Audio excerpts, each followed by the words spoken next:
Thank you guys for coming again. For those that have been here before, and thank you for all the new people who are here to share their evenings with us. I love this event, and I love getting the community together to talk about topics that are really important and really bring out the passion in all of us. First, I want to thank Canopy. They've been so kind to give us this space. Thank you. I will introduce Meg, but I'm going to thank her now. We'll introduce her in just a second, but she is our Chief Democracy Officer at Nestera, so thank you for organizing that. I had lots of prepared comments, but I want to ramble for a short period, hopefully a minute and a half, no more. You know, I was touched, and I wrote a little bit on this, one of my LinkedIn posts, about, I received a letter from a financial advisor thinking that, hey, the economy's going to go this way if this person's elected, and the economy's going to go that way if the other guy gets elected. And it dawned on me that it's not appreciating what our election is about this year. It's very different than times of the past, and I think it is far more consequential on what we believe is the core of our American society and our democracy. And that's what the purpose of these types of gathering are, is to really talk, converse, constructively converse on what are the issues, what do we value in our democracy, and how do we make sure we protect that in there. If you look at the world stage and you ask yourself, is democracy winning or is authoritarianism winning? On the world stage, authoritarianism is definitely, you know, they're ahead of this inning and it's moving in that direction, and you can see the conflicts that have with that. And what's, I think, is underappreciated is, one, our role as a democratic leader to combat that as an option, and two, the impact of that stability in the world on our economy. And that's why this election is far more about world politics, I believe, than it has been in the past, because as the void of a strong democratic leadership in the world pulls back, it gets filled by authoritarianism that creates conflict. And that conflict not only is a travesty to the citizens of the world, it's a travesty to our economic system as well, and they're correlated. So please engage tonight in your conversation about what do we need to preserve our democracy. Why do we need to preserve our democracy? I also want to note that I'm just overwhelmed with the quality of individuals on our panel tonight and our moderator, because they're real experts. I'm a complete novice with an opinion. These people actually have real basis for their opinions. And I thank you guys for coming. So with that, I'm going to hand it off to Meg. Meg, thank you so much for pulling this all together.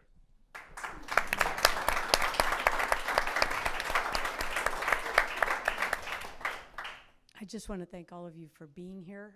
We have a very varied group of people here who are from countries all over the world, and from up and down the peninsula. You have a lot more power than you know. I'll leave the introduction to our august panel to Marisa, but I'd like to introduce our moderator for today's discussion on the more recent rise of autocracy in the United States. Marisa Lagos is a correspondent for KQED's California Politics and Government Desk and co-hosts the weekly show and podcast, The Political Breakdown, which I've listened to many times, where she and Scott Schaefer sit down with political insiders and give us non-wonks, I consider myself very much a non-wonk, glimpse into political life.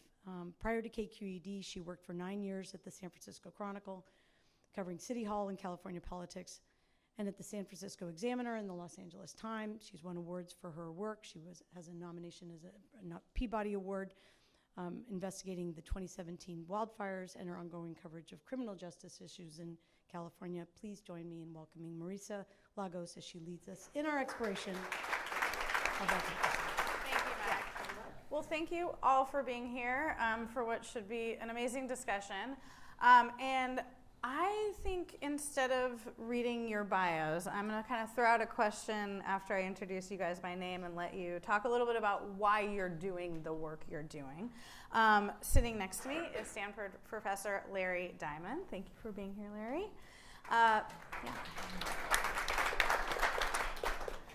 Ben Raderstorf is policy advocate at Protect Democracy. Thank you also, Ben. And Deepak Puri is founder of Democracy Labs, which you should subscribe to if you haven't already. And I'll let them each tell you a little bit about what you do and why you're here. But I think, sort of framing it within, maybe starting with you, Deepak, like, why are you doing democracy work? What is it? What are you doing and why are you doing it? What brought you to this work? Thanks for having me. So I'm an engineer. I grew up in India and I watched JFK's videos about, and I was inspired to come to America. And, I was very lucky. I worked in Silicon Valley. I worked at Oracle, Netscape, VMware. We did fine. My wife and I live in San Francisco. We love what we do.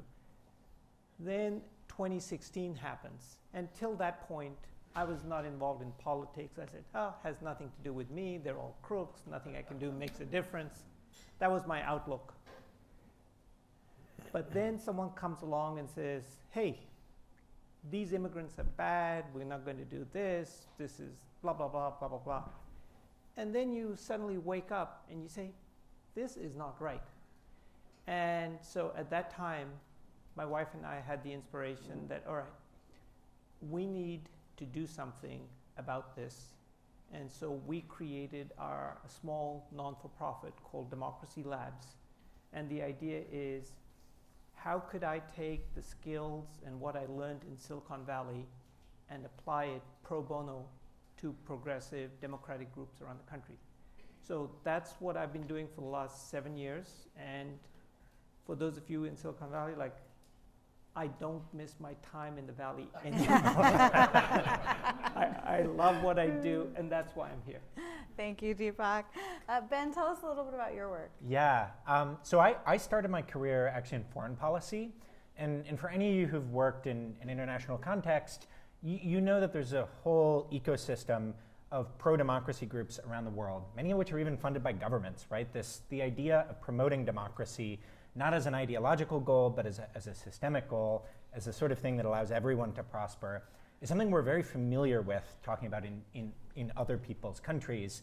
And that, I thought that was going to be my career too, until all of a sudden the sort of democratic backsliding that I had been thinking about in countries like Venezuela or Peru happened here. And I felt like I woke up one day and all of a sudden the authoritarian playbook that I had seen used with such ruthless efficacy against other democracies was suddenly being employed against my own. So now I have come home. I work for a group called Protect Democracy. We are the country's, by my count, it's not official, don't tell anyone this, but I think we are the country's largest nonpartisan, cross-ideological, anti-authoritarianism, pro-democracy group. So we're about 125 people in 26 states, and we do whatever can be done to prevent our democracy from declining into a more authoritarian form of government. So we have a bunch of lawyers who do lawyer stuff. I'm not one of them, but I do our sort of policy communications, think tank work in rooms like this, expanding, building the pro-democracy coalition, because it is going to take all of us. If democracy is going to survive in the United States, if we are going to resist the global wave of democratic backsliding that has crashed upon our shores, it does take all of us. And so that's what we do. Awesome. Larry, I feel like part of me asking you guys to introduce yourself is so I didn't have to figure out which part of your impressive CV to call out. So tell us a little bit about the work you do at Stanford. Well, I'm a scholar. I'm a professor. I'm a writer. I'm a teacher. But I'm also a democratic citizen, and I'm a democratic activist. My answer is a little bit like Ben's, actually, although I'm coming from academia, not from an NGO. I've spent I'm a little older than Ben. A little We all older, are. We all are. frankly, a little older than almost everybody here. So I've been at this in one way or another. I can actually say for 50 years now, because the trip that propelled me into being a scholar of democracy began in Portugal in the fall of 1974, when Portugal was struggling for democracy, and it's just now celebrating the 50th anniversary of the Revolution of the Carnations this month. Wow. Actually, I think it was yesterday. But in any case, I have lived in authoritarian regimes. I have lived in other democracies around the world. I've done a lot of field research. I know what it, and most of all, I interact with a lot of people from Venezuela, from China, from Russia, and elsewhere who are fighting against dictatorships. And I've learned something about what it means to live in fear and what is involved in seeing a country like Hungary, like Turkey, like Venezuela, that was, or Thailand, that was once a vibrant democracy, decay and lose its freedom. And once you've lost that, it's very hard to get it back. We take a lot for granted in the United States. I assume we're going to be talking about this. And I can tell you, as a democracy scholar, we used to assume that's their problem in Central and Eastern Europe. That's their problem in Latin America. That's their problem in Southeast Asia.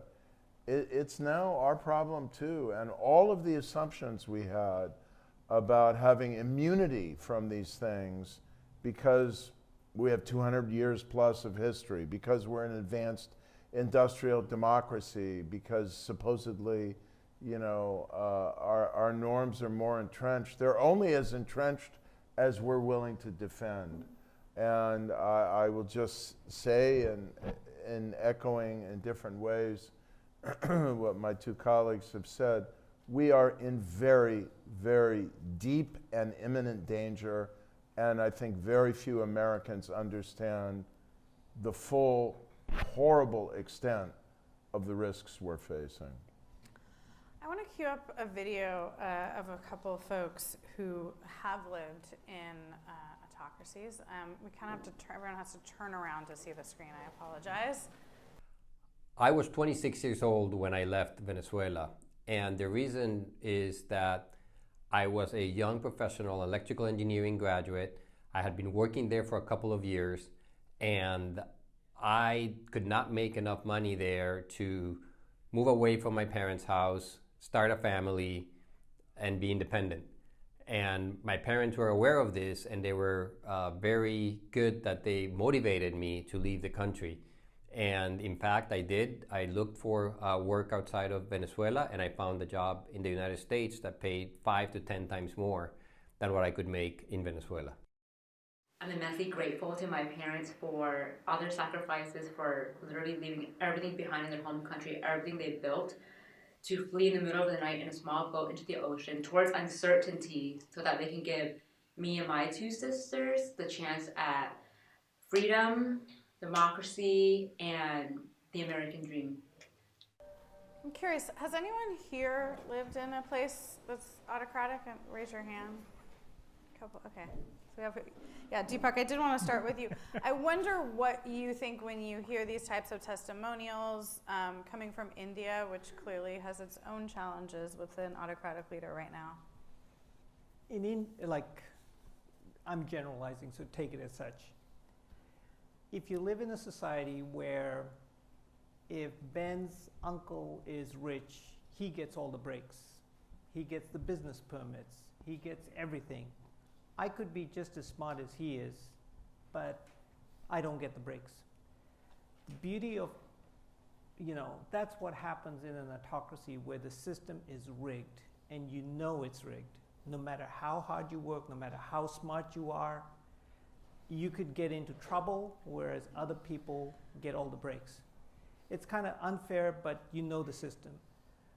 When I came to America, it's like, the inspiration of America is, look, you work hard, you do well, you can get ahead.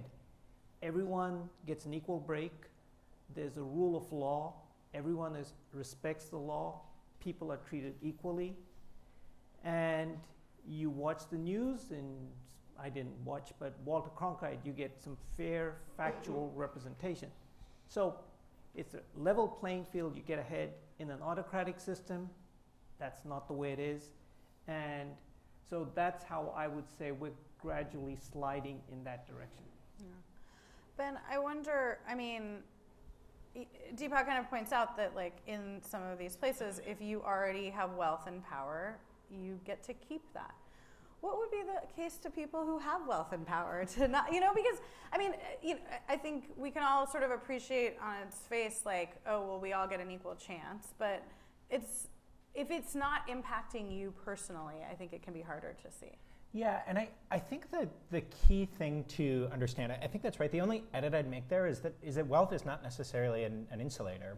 And something we see in a lot of autocratizing countries is actually the business community tends to be one of the first ones targeted, right? Like they are a source of independent influence and power.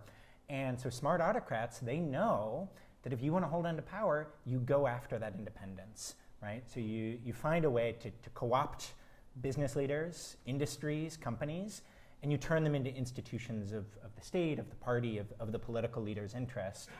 And not only does that obviously do very bad things for innovation and competition, and for those who work in tech companies, I'm sure you have many people who work with you or for you. There's a reason they work for you and your company, and not for a similar startup in Iran or China or Russia. Right? It's because that innovation doesn't work in an autocratic system. And I think there can be a real assumption that power and privilege protects, right? That those who have power do well in autocratic systems. And the truth is that's not actually true. Those who are aligned with the leader do well in autocratic systems. But those with power and influence who don't want to be aligned with the leader, those are actually the first people to face the consequences. Yeah.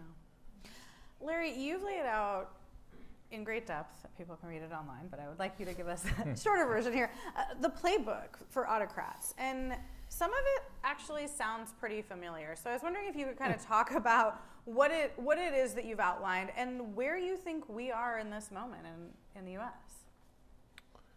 Well, Ben began to describe it. The independent business community is one of the early targets. But it works like this. An illiberal authoritarian populist who wants to be a strongman ruler, occasionally you'll get a woman involved here as in Bangladesh, but almost always it's men, decides that the way to come to power is to divide the people. And he rules or tries to conquer power by fear, division, manipulation, and the force of personality. And part of the way he divides people is to point to vulnerable minorities and say they're a threat to, in essence, it often works like this. He may not use exactly this words, but it's what he means, our racial purity. I'm not going to name names here, but often you'll see an authoritarian populist like this saying that the danger is from immigrants. And they're bringing rape, they're bringing crime, they're bringing murder, they're bringing drugs. Implicitly, they're impure, racially impure, and so on.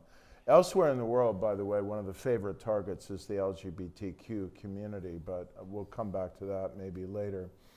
And so they divide the people, and then they have to plant doubt in the democratic process. So they trash the democratic process, confidence in the democratic process, so that either way they can claim victory. If they win, they've won. If they've lost, they were robbed of victory, and they also won.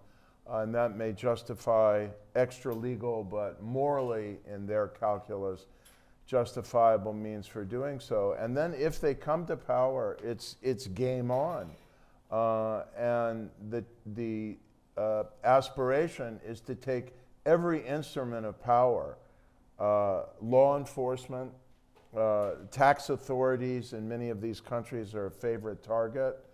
If you're a member of the business community and you're asking why you should care, it's because your wealth could be targeted if you don't play along. And if you own any kind of media enterprise, you either sing the praises of the authoritarian populist, or as has happened in Turkey, has happened in Venezuela, you will be stripped of your media assets, as is been happening in India. And so they have to kowtow. And then you go through the state apparatus, the civil service, and you purge the civil service to turn it into a slavish instrument of your political will. And the state security apparatus, federal law enforcement, the intelligence apparatus.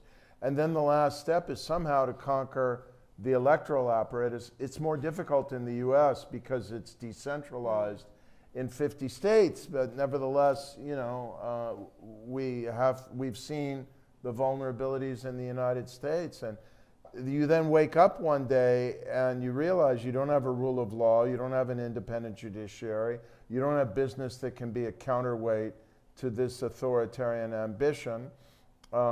You don't have a professional civil service any longer. What you have is a bunch of political retainers, and you don't have freedom. And if you don't care about having the right to choose and replace your leaders in free and fair elections, at least care about having freedom, because freedom will not survive without democracy. I mean, Ben, jump in here. This is a nonpartisan event, but I think, you know, there is a presidential candidate who is laying out in clear daylight a lot of the steps that Larry just talked about. I'm just curious, like, there doesn't seem to be a level of necessarily concern from a big portion of our population. So how do you talk about this without alienating people? Yeah. And, you know, I think convincing people that there are things that, regardless of like your politics, that you need to be concerned about when it comes to systems. Yeah. I mean, I'm not gonna lie, it is really tough, right? We live in a very difficult moment for talking about threats to democracy, in part because there is this assumption that, you know, we've seen this show, we know how this goes, you know, for good or worse, how bad can it be? My sense is the best way to engage on democracy is first to really practice, you know, the autocrats, as Larry mentioned, they thrive by dividing people, but part of that is they make everything political, right? So everything is partisan, right? So it's, you know, if you're criticizing one candidate for violations of norms, that's just because you're a partisan hack and you hate them for every other reason. And I think oftentimes, because we are so entrenched in sort of a partisan binary in this country, and even those of us who are really part of the pro-democracy coalition, we're not very practiced at separating out genuine policy disagreements from the norms that keep our society democratic, right? So we can healthily disagree about things like tax policy or regulation or social issues. And so finding ways to make that really clear to people we're engaging with, right? The point is not that everything that, you know, authoritarian candidates talk about is equally bad, right? So that's one. Two, meeting people where they are, not being condescending about it, right? Not dismissing, you know, their sense of cynicism. And three, and you know, I want us to get into this more, is like find the hope, find the optimism, right? I'm curious your thoughts on this, Larry, but my impression is all around the world, autocrats thrive but through despair, right? They try to convince anyone who disagrees with them that it's already lost, that it's already hopeless, that things are so broken and so evil they can't possibly get any worse. And in my experience, the best antidote to that is hope, right? You have to find ways to bring optimism back into it, right? The sense that we can be proud of our civic institutions, we can be proud of what our democracy means, we can be proud of the fact that we have an uninterrupted process of, you know, 200 years of free and fair elections, right? Like that is what makes our country powerful. That's why we all want to live here. And so finding that, that confidence, right? That sense of exuberance over democracy, it can't just be threat oriented. Mm-hmm. I mean, Deepak, we live in a perilous moment not just because of the rise of autocracy across the world, but within our own country, I think in some ways because of how siloed we've become, both in our communities, but also within the media landscape. Obviously, your work now is trying to communicate with people, and I just wonder, like, what thoughts you have about the role of mis and disinformation in all of this, and how, again, to sort of what I posed to Ben, like, how do you think about talking to people or trying to convince them that maybe the place they're going for information isn't actually accurate or isn't in the best interest of our democracy? I think a lot of the technology companies are complicit in this issue, without naming names. But the no kidding. So the issue is people have their preferred source of information, and those sources of information, you have to consider who owns them, what is their interest, what is their business model. So if my business model is to keep my readers or viewers hooked for as long as possible so I can generate more money selling ads, there's nothing better than to pick an issue that gets them agitated because they will stick around and I can feed them all kinds of bad stuff. So in an environment where you have the media landscape with, for financial reasons, for who the owner is, a number of reasons, they have no interest in promoting democratic values. And a lot of people just, people have short attention spans, they're busy, they have the preferred channel. They will consume this information day in, day out, and then they're kind of like bought into this thing, oh my God, the country is getting run over by immigrants and blah, blah, blah, blah, blah. It's kind of like they're mental zombies. How do you reach someone? And I can't go to someone and say, look, what you're listening to is wrong. You have to listen to the facts. So that doesn't work. So one of the best ways to fight disinformation, and there's a bunch of great sources on this, is you have to kind of start small in the form of small antidotes or small vaccinations, like here's how you're going to get tricked. But one of the techniques that we've, Democracy Labs, we're a small, self-funded, non-for-profit, but the thing is, people are interested in issues that matter to them. Are you concerned that your daughter or your sister may not get access to abortion care when she needs it? Are you concerned about the water that you're drinking is not valid? So you have to start with non-political issues that they can relate to. And then what you do is you start with that, because that's something which, I don't care whether you watch Fox or MSNBC, but I'm talking to something and I'm not tipping you where I'm going. And if you're not happy with what's happening, who is responsible and what can you do about it? And just to kind of illustrate the point quickly is, yesterday there was a shooting in North Carolina where 4 officers were killed and another 4 got injured, and a young teenager got the gun. So what we try and do at Dem Labs is take an issue that's in people's minds, but then take it one step further. How did this guy get those guns? How did he buy all these ammunitions? Well, take a look at the North Carolina legislature. How many of these folks voted to relax the gun laws? And then what can you do to vote in North Carolina? So the way we're trying to come at it is tangentially. I know you've read the headlines. For a brief window of time, I've got your attention. I want to take you from that headline to what happened, who's responsible, and what you can do about it. And bit by bit, on different issues, that's the approach we advocate. I'm going to open up to audience questions in just a moment here, so think about what you would like to ask our panelists. Larry, I'm curious how you think about this when it comes to, obviously, a lot of what we're talking about is our federal government, but, we have a robust local and state system. How do these things trickle up versus down? Like, what are the things that people can be doing in their communities that they can be a bulwark against at the local level, that isn't just like writing a political check or, doing things that I think sometimes it feels a little overwhelming for folks. What are the things that you see at the local level that might sort of be part of this whole movement that should concern people? Well, first of all, we're facing an urgent imperative in the election this year. And to the extent that people feel democracy is on the ballot in particular elections or in the national election, they can be active in ways that go beyond just writing a check. Actually, there are a lot of organizations that enable people to write postcards to swing voters in key states. And I have a hypothesis that I can't prove, that when a swing voter gets a thoughtful handwritten postcard from a fellow American citizen somewhere,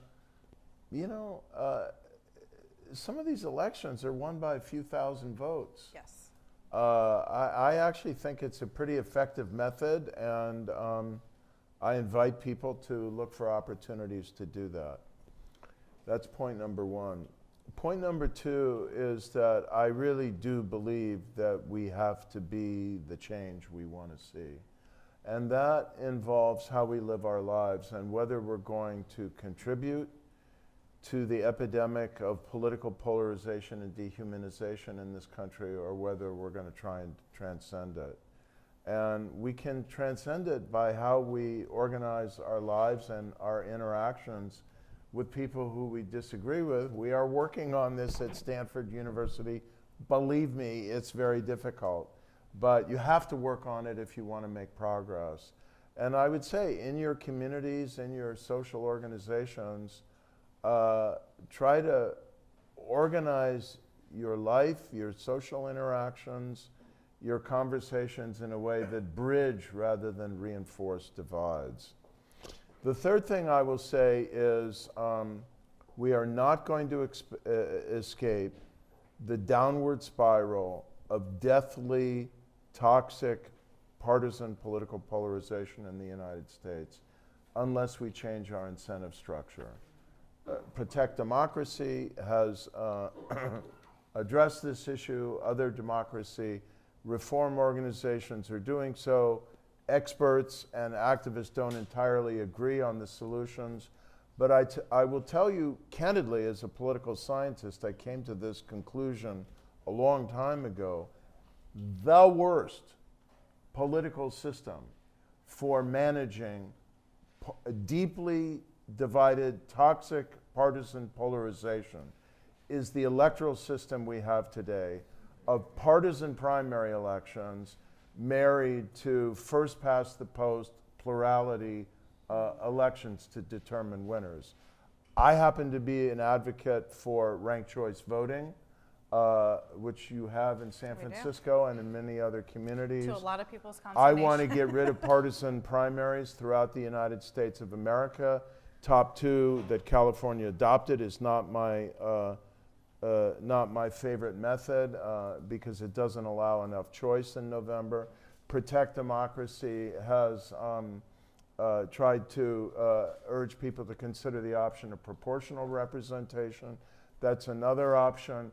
But we've got to rewire our democratic system, because once we get past what I think is the urgent situation we're facing in this election year, we still are going to have existential problems. And by the way, the electoral system will be on the ballot in Alaska, where they're trying to repeal nonpartisan primaries with ranked choice voting. In Nevada, where top five voting with nonpartisan primaries and ranked choice voting was passed by the state in 2022. How many people here know this, that Nevada voted to amend its constitution in this way? But you have to do it 2 times in a row, so they're voting again this November, and in Oregon, which is going to vote on ranked choice voting. So if you want to take a breather from partisan elections and look at ballot initiatives, I've just given you 3 you can have a look at. And just to add to that, like I think of this issue as we are, to put it in terms that this room can understand, I think we're about 230 years of technical debt in terms of how we design our elections, right? So our electoral system was designed when they laid down the Constitution, and then we, by and large, have not, we've made, incremental changes, but we haven't really innovated in any substantial way since then. And every other democracy has gone much further than we do in terms of how they design their electoral systems.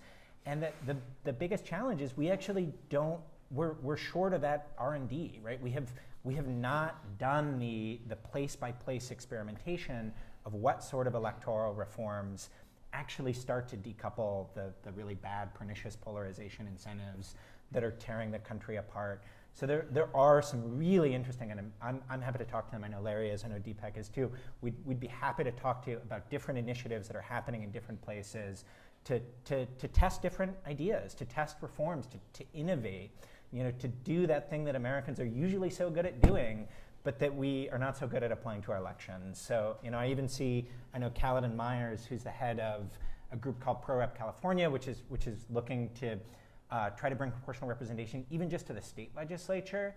And it can feel silly of like, why does ranked choice voting in San Francisco matter? Like, San Francisco is not contributing to the problem, but it can contribute to the solutions, right? Because it can test the reforms, it can see how they work in the real world, it can see how it changes outcomes, and then it can build momentum for national systemic change.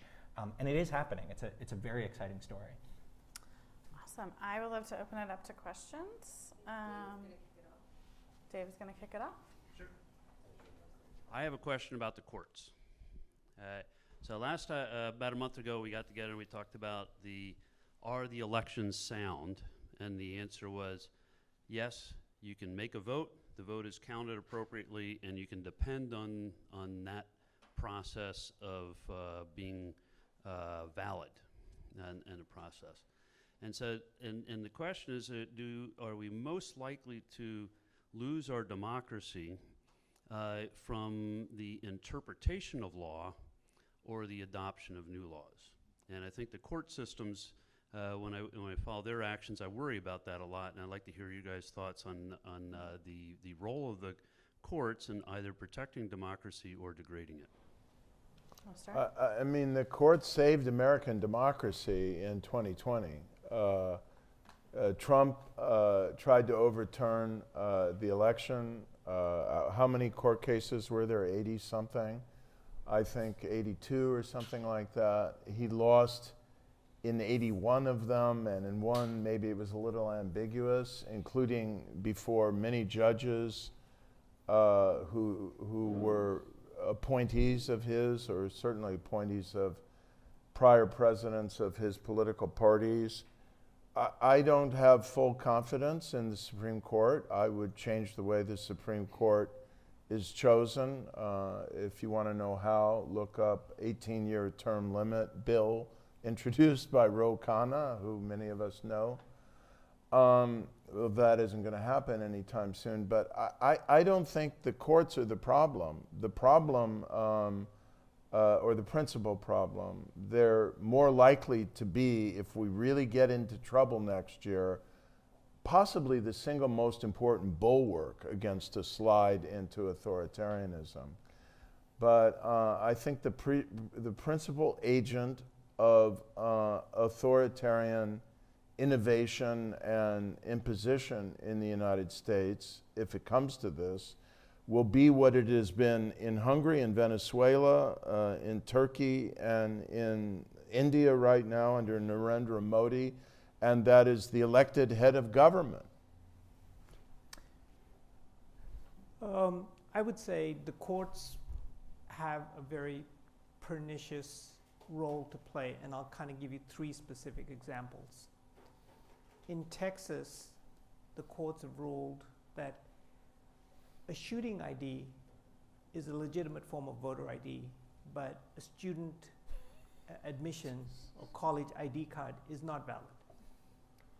In Georgia, they have a rule, they passed a law which says, look, the lines are long, people have to wait for hours, but if you go give a bottle of water to someone waiting in line, you could be prosecuted for a Influencing crime. the election? Influencing the election. So you have to be aware, and just to kind of round it out, like, you know, these people are very, very creative lawyers. In Alabama, they passed a law that if a nursing home resident gets help in filling out a ballot, that's improper and that vote won't be counted. So there's no shortage of creative legal maneuvers to restrict voting. And I think to the degree that people can recognize this shenanigans and call it out and take countermeasures, I think is valuable. So I wouldn't entirely trust, I hate to say it, all the courts, because some of them have their own agendas. Sorry to say. Ben, you want to add anything? Just quick addition. I mean, it is true that I like to think of it as, you know, institutions. There are no institutions, only people. This is true for courts. They're people too. They can fail us. And I do think we see a mixed bag, right? So obviously some scary news or potential news at the Supreme Court last week, but there's also a lot of good things happening through the courts. You know, we've had a lot of success, including litigation on behalf of Capitol Police officers and poll workers who were defamed in the 2020 election. You know, the courts can deliver justice. They can protect democracy, but they are people. It's not guaranteed.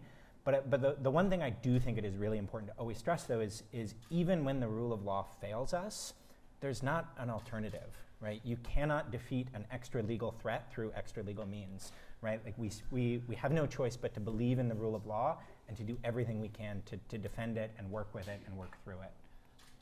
Thanks, guys. Back here. Hello.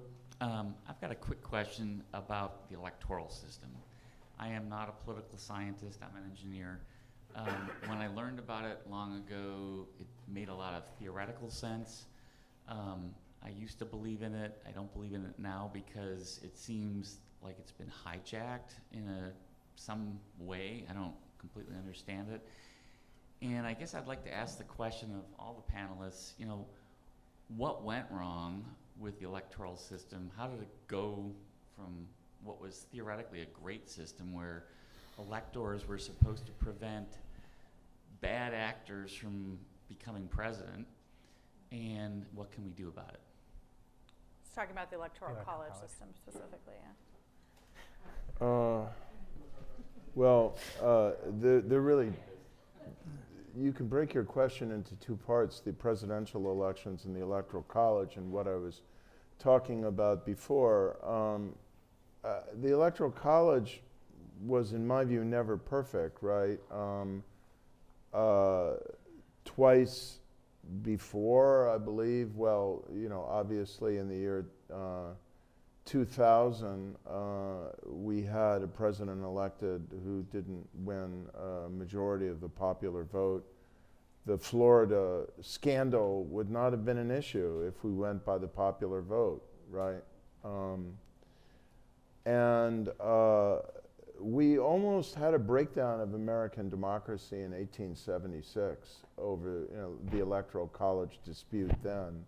So it's not like this is new. The irony is that when the framers of the Constitution designed the electoral college, there were multiple motives, and balancing state interests was one of them.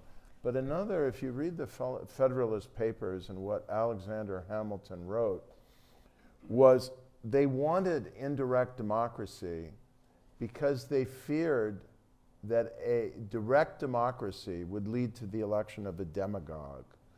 And so one of the justifications that Alexander Hamilton offered for the Electoral College is that it would be a filter against someone who would deal in what he called the little arts of popularity.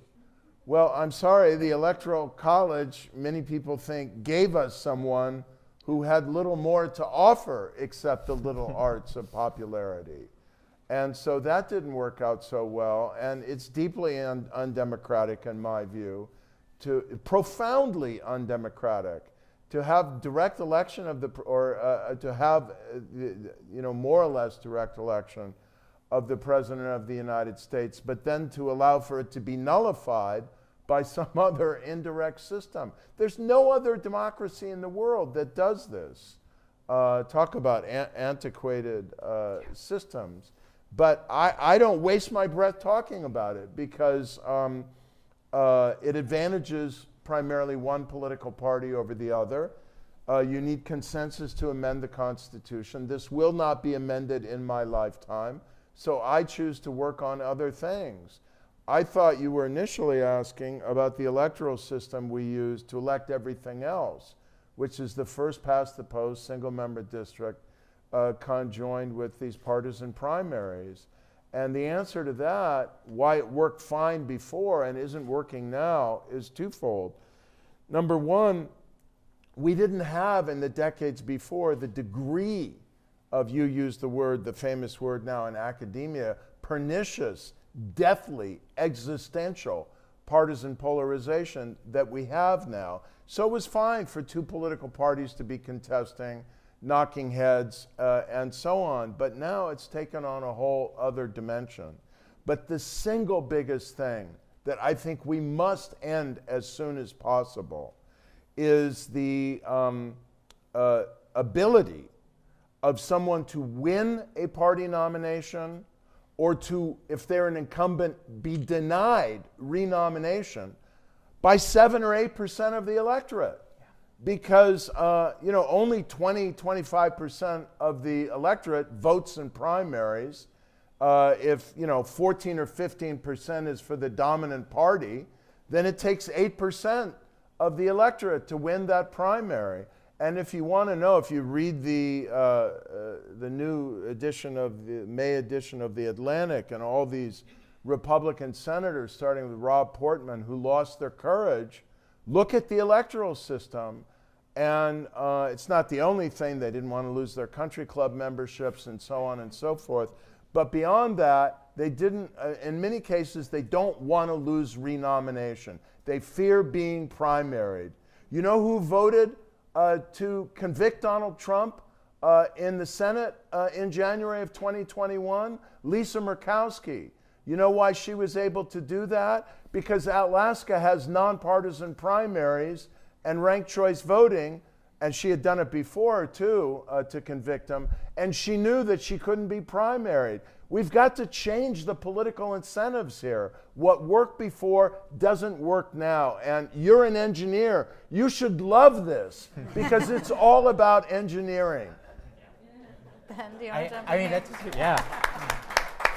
I think it's extraordinarily well said. The one, I'm going to add two things, one on each half of the question. So on the Electoral College, you're right, it is a big problem. It is an enormously difficult problem to solve. It's, there are proposals to kind of try to work around it in an extra constitutional sense, but we don't have national elections in this country. We have 50 state-based election systems. The Electoral College is a hobbled together way to elect one person out of 50 elections. If you want to reform that, you have to change that. And personally, I don't see how we do that except through a constitutional amendment without making the system even more rickety, even more fragile. There's obviously disagreement about that. It's a big, hard problem. But on the electoral system question, and I think the irony of what went wrong is, in many ways, we democratized, right? American democracy that we often sort of idealize of past decades, when it was much more bipartisan and problem-oriented and not polarized, was in part because it was not very responsive, right? And most voters, they had about a 60-40 chance when they looked at their ballot of guessing whether the Republican or the Democrat was the more conservative option, right? There was so much ideological overlap between the parties that you didn't really have sort of meaningful ideological choices. And things like partisan primaries, things like better access from the media and the internet into how politics works, well, the disagreement basically seeped through, and our electoral politics got more democratic. in a way that really is harming our democracy. So my sense is the only way out, you can't go back to the sort of inside the beltway, insider-dominated, elite-driven, overlapping two-party system that we used to have. Like, the only way out is through, right? Like, we have to carry forward that legacy of democratization and work towards, in my view, a healthier multi-party pluralist system where you can have more dynamic, changing, shifting, fluid coalitions, and not this sort of the tribalism that our winner-take-all system in particular pretty much inevitably produces. But that's not just the electoral college Right. system. That's And also the Senate. It's actually Yeah. but it's I mean, it's the local same, elections, yeah. it's state legislatures, it's governor's races. I mean, every election that we vote in is a winner-take-all election. Yeah. Let me just try and answer the question. So I'm a fellow engineer, and till about 6 years ago, I didn't pay any attention to this, but I'm going to give you 3 specific reasons why it doesn't work. I kind of studied where are the bugs? First thing is, and I'll give you a specific example. Consider Palo Alto and consider East Palo Alto. If I'm drawing the districts, I give 3 seats to Palo Alto and 1 seat to East Palo Alto. That's gerrymandering. Second thing I do is, and what the Supreme Court did, said, they got what's called Citizens United. Citizens United says anyone can donate any amount of money to their favorite political candidate. So the folks in Palo Alto, they're loading up, supporting whoever they want. The folks in East Palo Alto are also welcome to do it, but they obviously don't have as many resources. That was Citizens United. The third thing that we have to thank this Supreme Court for is what's called the Voting Rights Act. And the Voting Rights Act demanded everyone get an equal chance. But so now what I do is I say, well, in Palo Alto, I'll have 17 polling locations. But East Palo Alto gets 1, which is only open for 3 hours in the evening. Go ahead and vote. So the question is gerrymandering, the flow of money, and the Voting Rights Act being crippled. So then the question is, we have a little time between now and the election. And from a very practical perspective, what can we do together to make a difference? What I would propose to you is one of the biggest imbalances is the money and the ownership of media. But we all collectively, we understand technology, we understand persuasion, we understand how to get people to do something, whether it's buying a pair of jeans. That's how many of us make our living. Believe it or not, the same skills that many of us have accumulated in targeting, persuasion, mobilizing, closing a transaction are the same skills that a candidate needs. Vote for me, I'll do this, get out and vote. And that does not necessarily mean writing a big check. We collectively have a lot of the skills.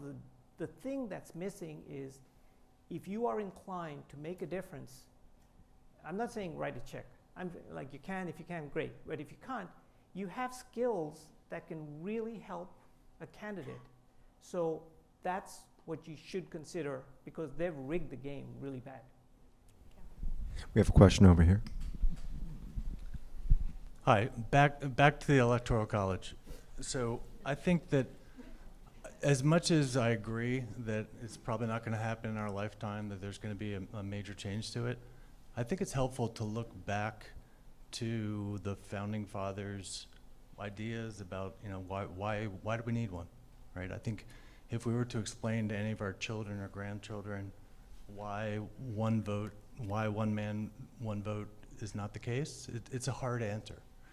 And the answer then was, I think, simply illiteracy. That most people that lived here couldn't read or write. So it's difficult to say, yeah, well, your vote's the same as mine, but you're illiterate. So if we fast forward to today and kind of keep those intentions in mind, which we would love to do one man, one vote, but we just kind of can't in this circumstance. And then break the short history of our country into kind of 3 chapters, 13 colonies, mass media between sort of then and, let's say, 1980, and then the splintering of mass media afterwards. If we still keep those original intentions in mind, there's a lot that we can do today in this splintered media world to still bring a lot of intelligence and information to everyone who's reading everything wherever they're reading it about the veracity of the sources of that media, et cetera. So I'm not in the like, oh, just throw up the white flag because it's not going to happen in our lifetime. I think there's still a lot that we can do to forward those original intentions of one man, one vote that could move it in that direction. I'd just like to be clear. I said it wasn't going to happen in my lifetime. You might have a better shot. I 100% agree, and the point though that I think is, you know, I want to make sure I'm coming across clearly. I think we can and we should be thinking about constitutional level change, and we should be advancing that conversation, knowing that it's a decades-long project.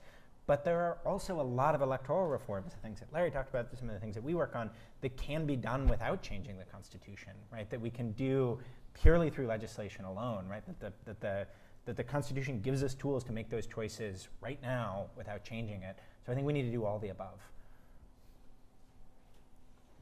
So to that point about legislative changes, after Watergate, there were tons of reforms that went through.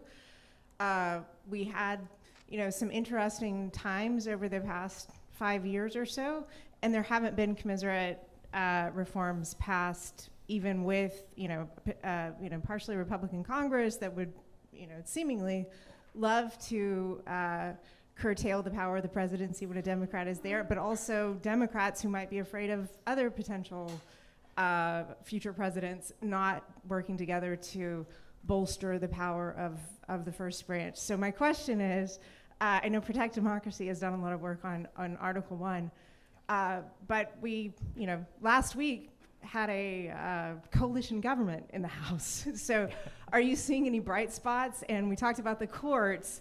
To the extent we do have an authoritarian populist come to power, what's your prognosis for Congress's ability to be a bulwark? I see a lot of bright spots and I see a lot of dark spots. I do think there is growing momentum towards real, meaningful reforms in Congress on things like emergency powers and Congress's power of oversight and power of the purse. All these things that have just slowly eroded. They're not just Trump things. They're things that have eroded over decades, where we've sort of by default given more and more power to the presidency, largely at the expense of Congress. There are genuine bipartisan coalitions in Congress that are working towards that, and they're getting closer and closer. And I feel pretty optimistic about their ability to get things done, maybe not this year, but next year, depending on what happens. At the same time, I do really worry about Congress as a bulwark against an autocrat in the White House. We didn't see a lot of it meaningfully the first time around. I think there are reasons to be afraid that it could be even worse. So yeah, dark spots there. So I would put it in politically neutral fashion. The Congress will not be a bulwark against an autocrat in the White House if both houses of Congress are controlled by the same political party as the autocrat in the White House. And so if you are concerned to hedge your bets against the possibility that an autocrat might be elected to the White House, the logical thing to do is to work to ensure that one of the two houses, and I can tell you which one because they're both going to change control, I think, to work that one of the two houses is not controlled by the possible authoritarian wielder of presidential power. All right, we have time for one more question, but I also, if folks would like to say their question and then either talk about it afterward or try to corner one of the panelists, that we could do that too. Good evening. You touched on earlier the low voter rate. Not many people vote, and it forces campaigns to make interesting choices about what's good for the people or what's good for a majority of people that vote. So I'm curious where each of you stand on should voting be mandatory in America like it is in some other countries around the world? Thank you.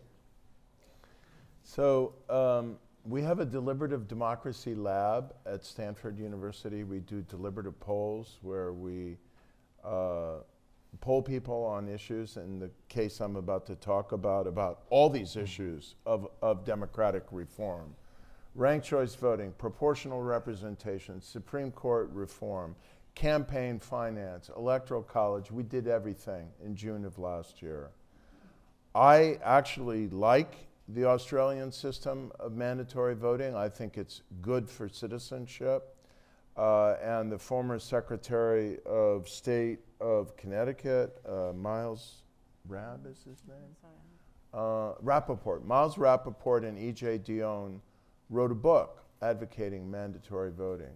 So I threw it in there and tried to offer the best arguments I could. You have to argue in the briefing paper both ways, you know, the case for, the case against.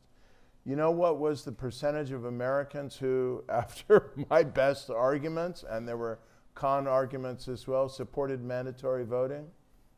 Take a guess. That were in favor? In favor of mandatory voting. 20% in favor. You hit it on the button. He gets a free empanada or whatever at the end of it. 20%. That's really impressive that you got that. He's been reading your polls. Okay, so like I said, if folks are interested in just throwing out the question, I don't know if we have time to answer all of them, but we got one in the back, one there, a couple up front. I know we've beat the Electoral College to death, but one thing, you know, you do have the states, the small states got 2 extra votes, they're senators, so that's part of the reason you had the Electoral College. And I think part of the problem with the Electoral College today is it's just totally gamed. You know, all you care about are 7 states. So I mean, my thought is, why don't we go to proportional, have all the states go to proportional rather than winner takes all. And it would seem like if you had California, it's in the state's interest to do it because then you get ads and it's good. So why if you got California, you know, and you talk Texas and Florida, and you had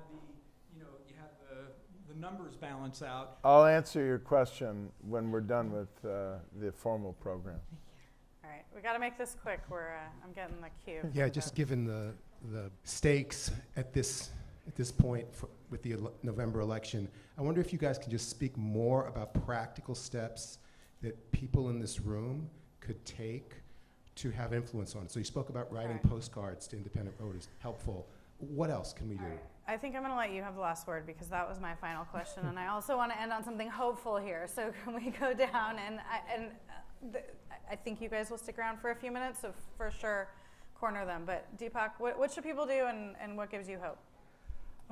So something which Larry touched upon was there's a really good group called the Center for Common Ground. You can Google it. They have people make donations, write postcards, so you can volunteer with them. I think in practical terms, what I think is really important is you can write postcards, and I think there's all good stuff for it. You can canvass, you can go knock on doors. But I think to the extent that the people in this room have skills, whether it's producing content, technology, or so on, there's a huge need by these campaigns to get their message out and heard.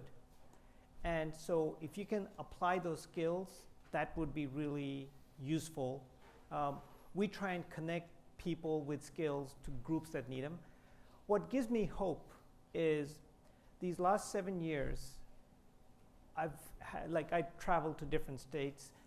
I've met so many amazing, inspiring individuals, the majority of whom, I have to say, are women of color in their 50s and 60s. These women are phenomenal. They are not giving up. And some of the issues which are kind of driving a high degree of intense passion involves women's rights, gun violence, social equity. And you don't hear about it because these people are grassroots groups working down ballot. And I think they understand what the stakes are. That's what gives me hope. All right, Ben. So Let's have a round of applause for hope. when people always ask me, what's the number one thing people can do? And my answer is always, it depends on who you are, right? The most important thing you can do is whatever the thing you are best prepared to do, right? So the Pro-Democracy Coalition, it is not like any other coalition. It is cross-ideological, it is diverse, it has to exist everywhere, it has to involve every institution. So if you run a company, right, it's giving your employees paid time off to vote or be poll workers or civic programs. If you are a donor, it's making sure that you are supporting pro-democracy causes and importantly, balancing your portfolio so you're not just supporting partisan interests, but also the nonpartisan sort of civic thread institutions that hold all this together. Even just you as a voter in your community, right, as a community leader, convene a reading group, convene a book club, right? Like there have been a million brilliant books written on democracy and authoritarianism. Larry has written like 7 of them. Like there are so many little things you can do. Get a Larry and book. there's not one thing. It takes a million things. Find as many of those different little things that you can do to advance the Pro-Democracy Coalition in every walk of your life. And that's the one thing you can do. All right, Larry, last word. There are 435 seats in the U.S. House of Representatives. That's an odd number. It's fully conceivable that the balance of power will be determined by 218 to 217. And if that's the case, it's fully conceivable that the race that decides who's going to control the House of Representatives is a 2.5-hour drive from here based in Stockton. Mm-hmm. Whichever political party you favor. You want to, if I were thinking I have time on election day, I voted absentee, I would decide which of the 2 parties I want to control the House of Representatives, and I would call the congressional campaign of that party and say, how can I volunteer to turn out the vote on election day in that district? Where it will make a difference. It will not make a difference in this district. And then what gives me hope is I've seen other countries sliding toward authoritarianism turn it back through the mass mobilization and civic engagement of people like yourselves. But it's much easier to do before the autocrat takes control of national government than after. All right. Thank you all. Okay.